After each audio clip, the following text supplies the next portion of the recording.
बिस्मिल्लाहिर्रहमानिर्रहीम इय्याक नअबुदु व इय्याक नस्तईन। तो गाइज़ हमने लास्ट वीडियो में ये सारे के सारे डिस्कस कर लिए थे, ऑब्स्ट्रक्टिव लंग डिजीज़ भी और अक्यूट लंग डिजीज़ ARDS वो सारे के सारे। जिसने नई वीडियो देखी नीचे लिंक जो मैंने दिया हुआ प्लेलिस्ट का, वहाँ से जाके सारी वीडियो देख लेगा, फिर उसको ये समझ आएगी ना। ठीक है, अब हमारे पास है क्रोनिक ब्रोंकाइटिस। नाम में ही काम है, मतलब कि वो ब्रोंक्यूल्स की जो ना इन्फ्लामेशन है, ITIS। लेकिन इसके अंदर कभी भी एक MCQ जो होता है ना, वो इंपॉर्टेंट है कि हमारे पास ईओसिनोफिल जो है ना वो कभी आपको नज़र नहीं आएंगे क्रोनिक ब्रोंकाइटिस के अंदर। बाकी सारे के लेवल रेज होगा, लेकिन सिर्फ ईओसिनोफिल जो है ना वो नहीं होंगे। अब इसकी इम्पोर्टेंट जो चीज़ है ना वो चलिए मैं हम वाइट बोर्ड पे देखते हैं ताकि आपको ना इजीली समझ आ जाए। पहले मैं यहाँ से समझाता, फिर आपको जो है ना वो मैं बुक से एक दफ़ा रीड करवा दूँगा, तो इंशाल्लाह आपको कवर हो जाए। ठीक है, क्रोनिक ब्रोंकाइटिस के अंदर जो है ना हमारे पास जो चीज़ें याद रखनी है, एक तो हमारे पास है इन्फ्लामेशन ऑफ ब्रोंक्यूल। ठीक है, ब्रोंकाई जो है ना, ब्रोंकाई, ठीक है, उसके जो है ना इन्फ्लामेशन है। अब कब से कब तक है? 2 कंसेक्टिव ईयर्स। ठीक है, यानी पिछले 2 साल से जो है ना वो ये मसला चल रहा है। किस तरह मसला चलता है? For 3 month. ठीक है, उसको 3 माह के लिए जो है ना वो खांसी लगती है और ये फिर ठीक हो जाता है, फिर खांसी लगती है, फिर ठीक हो जाता है। वो कहता है डॉक्टर साहब ये मुझे 2 साल से आलमोस्ट ना मसला चल रहा है, सवेर। ठीक है, थ्रॉट का मसला। ठीक है, with cough with productive sputum हो गया। ठीक है, कफ विद प्रोडक्टिव स्पूटम, मतलब बलगम के साथ जो है ना उसको खांसी जो है ना वो शदीद किस्म की आती है। 3 माह तक आती है, फिर वो खुद ब खुद ठीक हो जाती है, फिर 3 माह तक आती है। ठीक है, तो इसका हाल मार्क क्या है? क्योंकि प्रोडक्टिव स्पूटम जो आ रहा है साथ कफ के साथ, तो हाल मार्क में आप लिखेंगे ड्यू टू इन्फ्लामेशन। ठीक है, क्योंकि ब्रोंकाइटिस हुआ है तो इन्फ्लामेशन की वजह से हमारे पास क्या होगा? ग्लैंड्स की जो है ना वो हाइपरट्रॉफी हो जाएगी। सही है, वो अपने साइज़ में ज़्यादा थोड़े बढ़ जाएंगे, जिसकी वजह से उनका जो है ना वो सिक्रीशन भी बढ़ जाएगी और वो खांसी के साथ बलगम आना शुरू हो जाएगी।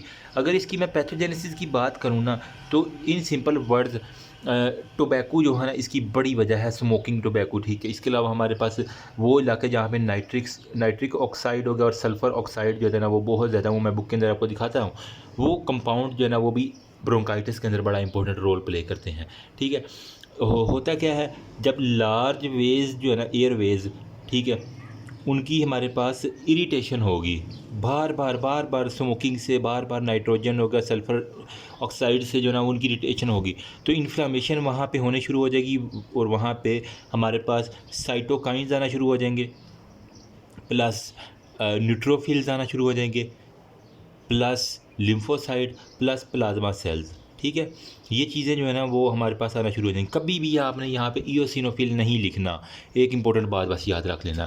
सही है, अब नॉर्मली तो है ना ये हमारे पास होती है, लेकिन जब आप इसको देखेंगे ना तो हमारे पास वो एपिथेलियम विद क्या होती है, यूँ एपिथेलियम होती है, दरमियान में गोबलेट सेल होती हैं, फिर एपिथेलियम होती है सारी की सारी ईयरवे में। ठीक है, लेमिना प्रोप्रिया हो गया, बेसमेंट मेम्ब्रेन होती है। ठीक है, इसको आप कह लें कि लेमिना प्रोप्रिया। यहाँ पे फिर आपको ग्लैंड सारे के सारे मिलेंगे, वो मैं आपको बता देता हूँ नेक्स्ट। ठीक है, उसके बाद फिर आपको एपिथेलियल सेल हो गया, म्यूकस विद गोबलेट सेल, वो सारी की सारी आपको नज़र आ जाती है। पैथोजेनेसिस में अब हमारे पास जो जो चीज़ें हमें नज़र आई हैं अभी तक, वो हमारे पास है म्यूकस की हाइपर सेक्रीशन जो है ना वो इसके अंदर आपको दिखेगी नंबर 1 बात पे। ब्रोंकाइटिस के अंदर जो बात आपने नहीं बोली, म्यूकस की hypersecretion, enlarge mucus gland, ये 3 बातें आपने लिखनी है। और आपको इन्फ्लामेटरी मीडिएटर्स जो है ना उस जगह पे वो टपाटप हद से ज़्यादा मिलेंगे। इन्फ्लामेटरी मीडिएटर में साइटोकाइन हो गया, न्यूट्रोफिल हो गया, ये हमने सारे के सारे यहाँ पे डिस्कस कर लिए हैं। ठीक है, अब उसने एक बात लिखी हुई है राइड इंडेक्स की। ओहो, डस्टर किधर गया? एक मिनट।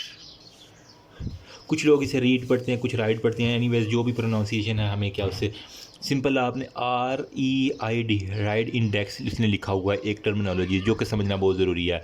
ठीक है, इस इंडेक्स की मदद से हम ना ग्लैंड की थिकनेस को मेजर करते हैं। ठीक है, एक नंबर 1 पे हमने क्या करना है, ग्लैंड जो है ना वो कितना हाइपरट्रॉफी हुई है उसकी थिकनेस को मेजर करना है। नंबर 2 में हमने जो बेसमेंट मेम्ब्रेन है ना वहाँ से कार्टिलेज जो है ना वहाँ तक, बेसमेंट मेम्ब्रेन से कार्टिलेज तक जितना एरिया आता है उसकी आपने थिकनेस जो होता है ना वो मालूम करनी है। ठीक है, इनको मेजर करना है, उनकी रेशो लेनी है, ठीक है। ए ओवर बी रेशो सपोज करें लेते हैं हम, सपोज करें ये मैं बना ही देता हूँ। यहाँ पे सारी की सारी आपकी एपिथीलियम है, सही है। उसके नीचे जो है ना वो आपके सारे का लेमिना प्रोप्रिया होगा, उसके अंदर जो है ना वो आपके ग्लैंड्स वगैरह आ गए, ठीक है।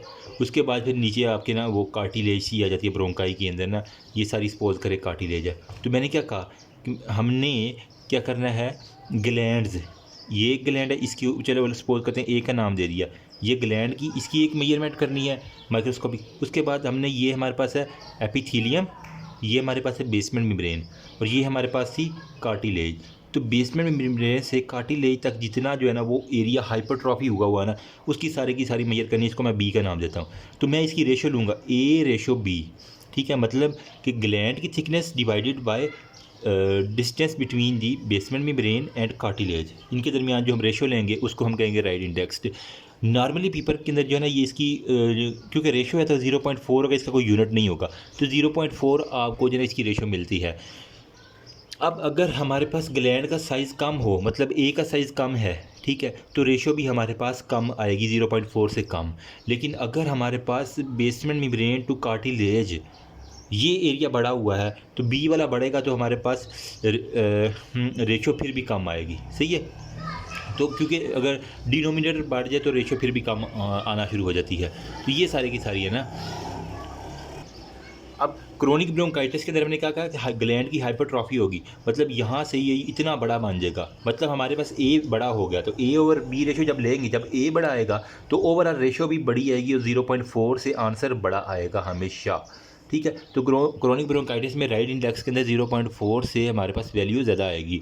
साथ हमारे पास बलगम वाली खांसी होगी, patient suffering from bronchitis, swollen hyperaemic mucus जो होता है ना वो इन्फ्लामेटरी सेल्स के अंदर सीन होगी। जो म्यूकस आपको नज़र आएगा उसके अंदर वो स्वेलिंग के साथ आपको ब्रोंकाई होंगी, साथ हमारे पास हाइपरीमिक होगा, और प्लस हमारे पास म्यूकस की सेक्रेशन होगी, जो साथ हमारे पास इन्फ्लामेटरी सेल इसके अंदर नज़र आएंगे सारे के साथ। पेशेंट किस तरह सफ़र करता है जनाब, उसको एक तो हाइपोक्सिया होता है, पेशेंट को मोटी मोटी बात कर लेते हैं, हाइपोक्सिया होगा, हाइपर कैपनिया होगा, ठीक है, क्योंकि ब्रोंकाई बंद हो रहा है तो CO2 का लेवल जो है ना बॉडी के अंदर ज़्यादा होगा तो हाइपर कैपनिया होगा। ऑक्सीजन की कमी हाइपोक्सिया, CO2 का लेवल ज़्यादा हाइपर कैपनिया होगा। पल्मोनरी हाइपरटेंशन आपको दिखेगी, ठीक है, पल्मोनरी हाइपरटेंशन आपको बहुत ज़्यादा दिखेगी, ठीक है। अब obstruction of the lungs, pulmonary hypertension है तो ऑब्स्ट्रक्शन ऑफ द लंग्स होगी, जिसकी वजह से हमारे पास क्या होगा, हार्ट फेलियर जो है ना वो पल्मोनरी आर्टरी एक तो कंप्रेस होगी, ठीक है, जिसने डीऑक्सीजनेटेड ब्लड लेके जाना है लंग्स के पास, वो कंप्रेस होने की वजह से प्रेशर पीछे बढ़ेगा, जिसकी वजह से हमारे पास हार्ट फेलियर जो है ना उसके चांसेस बहुत ज़्यादा हो जाते हैं in case of chronic bronchitis. तो वो कार्डिक पेशेंट भी एक किस्म का बन जाएगा in case of chronic bronchitis. ये था ऑलमोस्ट मोटी मोटी जितनी भी बातें मैंने आपको बता दी हैं, ठीक है। अब ये कहता है कि बुक के अंदर उसने एक मज़ीद लाइन लिखी हुई है कि ये COPT जो है ना वो ब्रोंकाइटिस जो है ना क्रोनिक ब्रोंकाइटिस, ये क्रोनिक ऑब्स्ट्रक्टिव लंग डिजीज़, एक ये क्रोनिक ब्रोंकाइटिस और एक एम्फाइसीमा, ठीक है, एम्फाइसीमा और हमारे पास क्रोनिक ब्रोंकाइटिस, ये क्रोनिक ऑब्स्ट्रक्टिव पल्मोनरी डिजीज़ के अंदर आ जाता है, ठीक है। डिपेंड करता है क्लिनिकल ग्राउंड के अंदर, हिस्ट्री के अंदर पेशेंट की जो है वो कफ है, जो मैंने कहा कि पिछले 2 सालों से 3-3 मीन के कंजक्टिव से होती है, ठीक है। तो मोस्टली जो है ना मोर कॉमन क्रोनिक ब्रोंकाइटिस इन स्मोकर्स है, जो स्मोकिंग करते हैं। देखो सिगरेट सब की जो है ना वो लंग्स की जो है ना वो एक कह लें कि खुदकशी है, सिगरेट अगर कोई बंदा पीता है तो लंग्स की खुदकशी कर रहा है। फिर आपने ये कहना कि 62 to 65 ईयर में ना मोस्टली जो है ना पेशेंट वो सफ़र करते हैं क्रोनिक ब्रोंकाइटिस के अंदर। होता क्या था, हमने कहा म्यूकस सेक्रेशन इंक्रीज हुई, नंबर 2 पे पोल्यूटेंट की वजह से हमारे पास क्या था, इरिटेशन हुई ट्रेकिया की, ब्रोंकाई की, साथ हमारे पास जो है ना वो इन्फ्लामेशन इसके साथ फेवर हो जाएगी। इन्फ्लामेशन के अंदर मैक्रोफेजिस, लिम्फोसाइट, न्यूट्रोफिल, ये 3 चीज़ें आगे रिवाइज करवा रहा हूँ। लेकिन कभी भी आपने इओसिनोफिल गलती से भी नहीं लिखना क्रोनिक ब्रोंकाइटिस के अंदर। म्यूकस ग्लैंड के ऊपर जब यहाँ पे मैंने कहा कि म्यूकस ग्लैंड की सेक्रेशन ज़्यादा होगी तो हाइपरटेंशन होगी, हाइपरट्रॉफी होगी, म्यूकस ग्लैंड के प्रेशर बढ़ेगा, मोर म्यूकस प्रोडक्शन होगा तो hypertrophy of the mucus secreting gland. Small bronchioles के अंदर म्यूकस जो है ना वो बहुत ज़्यादा आपको नज़र आएगा जब आप उसको देखेंगे। स्मॉल एयरवे अगर इन्वॉल्व होगा तो ब्रोंकाइटिस में ज़्यादा ऑब्स्ट्रक्शन होगी और कॉम्प्लिकेटेड ये हो सकता है एम्फाइसीमा के साथ, क्योंकि स्मोकर के अंदर एम्फाइसीमा भी बहुत कॉमन है। अगर एम्फाइसीमा और क्रोनिक ब्रोंकाइटिस इकट्ठे हो गए तो ये तो बंदे की जो है ना मैं कहता हूँ सोने पे फिर हमने इसके क्लिनिकल फीचर डिस्कस किए। इसके अंदर था हमारे पास कफ था, स्पूटम था, वेंटिलेशन परफ्यूजन जो है रेशो वो सारी की सारी डिस्टर्ब थी। हाइपर कैपनिया कहा मैंने, हाइपर साइनोसिस हो सकता है, ठीक है, hypertension, heart failure, increase recurrent infection, respiratory failure. Treatment क्या होगी इसकी, ट्रीटमेंट के ऊपर आ जाते हैं जल्दी से। ट्रीटमेंट आपने क्या करना है, क्योंकि इन्फ्लामेटरी सेल्स ज़्यादा आ रहे हैं तो आपने एंटी इन्फ्लामेटरी जो है ना वो दे देनी है, ठीक है। साथ आप इसको स्टीराइड के ज़रिए ट्रीट करते हैं अलॉन्ग विद आपका जो है ना वो ऑक्सीजन थेरापी जो है ना, ठीक है, ऑक्सीजन थेरापी, ऑक्सीजन सिलेंडर ऐसे बंदे को लगा के जो है ना वो आप बहुत सा रोक सकते हैं चीज़ों को। फिर उसने ना एक बड़ी इंपॉर्टेंट चीज़ लिखी हुई है यहाँ पे, वो मैं आपके साथ शेयर करना चाह रहा था कि जो कि इम्पोर्टेंट है। वो इसके अंदर है कि देखना है मरीज़ को कि सिर्फ ब्रोंकाइटिस है, सिर्फ एम्फाइसीमा या एम्फाइसीमा प्लस ब्रोंकाइटिस है। ये एक बड़ा इंपॉर्टेंट क्लिनिकल सिनेरियो आता है कि किस तरह को पेशेंट चलेगा कि उसको सिर्फ एम्फाइसीमा है, ठीक है, वो स्मोकर था ना, आपने ये पता करना है उसको एम्फाइसीमा है या एम्फाइसीमा प्लस ब्रोंकाइटिस दोनों हैं, ठीक है। तो किस तरह आप डिफ्रेंशिएट करेंगे पेशेंट को। देखो आपके पास जो है ना वो सुनने वाली आंखें होनी चाहिए, यस, सुनने वाली आंखें। मरीज़ खुद बता रहा होगा, आपकी आंखें देख रही होगी तो आपकी आंखें सुन भी रहेंगी साथ। देखो एम्फाइसीमा के पेशेंट के अंदर हमने क्या कहा था, बड़ी इंपॉर्टेंट बात बता रहा हूँ, ये आता है क्वेश्चन। बैरल शेप्ड हमने कहा था चेस्ट, आप उसके कमीज़ उठाएंगे, ठीक है, उसकी चेस्ट देखेंगे तो आपको बैरल चेस्ट मतलब एंटीरो पोस्टीरियर डायमीटर भी बढ़ा हुआ होगा, ढोल की तरह बिल्कुल गुलाई में। नंबर सेकंड पे आपके पास क्या होगा, डिस्निया होगा, ठीक है। डिस्निया जो है ना वो प्रोमिनेंट होगा, स्पेलिंग को इग्नोर करो यार, जल्दी में लिख रहा हूँ मैं। डिस्निया प्रोमिनेंट होगा, प्रोलॉन्ग्ड एक्सपायरेशन होगी। एम्फाइसीमा के अंदर क्या था, वॉल्यूम बढ़ गया था, सरफेस एरिया कम थी, इसलिए वजह से प्रोलॉन्ग्ड एक्सपायरेशन होगी और वो जल्दी जल्दी सांस जो है ना वो लेने की कोशिश करेगा, लेकिन एक्सपायर जो है ना वो ज़्यादा देर तक करता रहेगा। फिर सिटिंग इन हंच्ड ओवर पोजीशन, ठीक है, मतलब वो बैठा हुआ होगा और हंच्ड ओवर पोजीशन, आपने गूगल पे देख लेना है कि हंच्ड ओवर पोजीशन क्यों होती है, क्योंकि यहाँ मैं अभी नहीं बता सकता। मतलब अपने दोनों बाजुओं को ऑलमोस्ट फोल्ड करके आई थी, किस तरह करके बैठते हैं ना हंच्ड ओवर पोजीशन के अंदर, ठीक है। कंधे झुका के बैठा होगा, आपने थोरैक्स एनाटमी के अंदर पढ़ा होगा कि डिस्निया के पेशेंट जो थे ना वो उनको सांस तब आता है जब वो बैठते हैं और अपने दोनों कंधे आगे की तरफ झुकाते हैं, उन्हें सांस आता है। क्या होता है, डायफ्राम जो है ना वो थोड़ा सा उस तरह अकोमोडेट कर लेता है। साथ में पेशेंट क्या थे, हमने एम्फेसीमा में हाइपर वेंटिलेट देखे थे, मतलब हद से ज़्यादा जो है ना वो सांस लेने की वजह से उनकी वेंटिलेशन ज़्यादा हो रही थी, ठीक है। और रिस्पायरेटरी ड्राइव उनकी बहुत ज़्यादा थी, रिस्पायरेटरी ड्राइव, सांस लेने की जो है ना वो भूख बहुत ज़्यादा थी कि वो कहते मैं बस में सांस लूँ जल्दी जल्दी और लंबा लंबा सांस लेने से, ठीक है। एक हमारे पास जल्दी जल्दी उसने सांस लिया और एक हमारे पास क्या कहते हैं लंबे सांस इस तरह करके, ठीक है। तो हमारे पास क्या होगा, ऑक्सीजन ज़ाहिर बात आ जा रही है तो ज़्यादा ऑक्सीजन बॉडी के अंदर चली जाएगी, तो वो शख्स आपको ऑक्सीजन ज़्यादा आने की वजह से पठानों की तरह नज़र आएगा, लाल लाल उसके गाल नज़र आएंगे, तो उसको हम कहते हैं, एक इस्तेमाल होती है पिंक पफर्स, ठीक है। पिंक पफर मतलब आपको गुलाबी गुलाबी जो है ना वो बंदा नज़र आएगा, मैंने तो यूँ याद किया हुआ था, ठीक है। और क्योंकि ऑक्सीजनेशन इसके अंदर जो है ना वो प्रॉपर है आपके पास, इस वजह से ये हमारे पास पिंक पफर्स हैं, अगर सिर्फ उसको एम्फाइसीमा हुआ।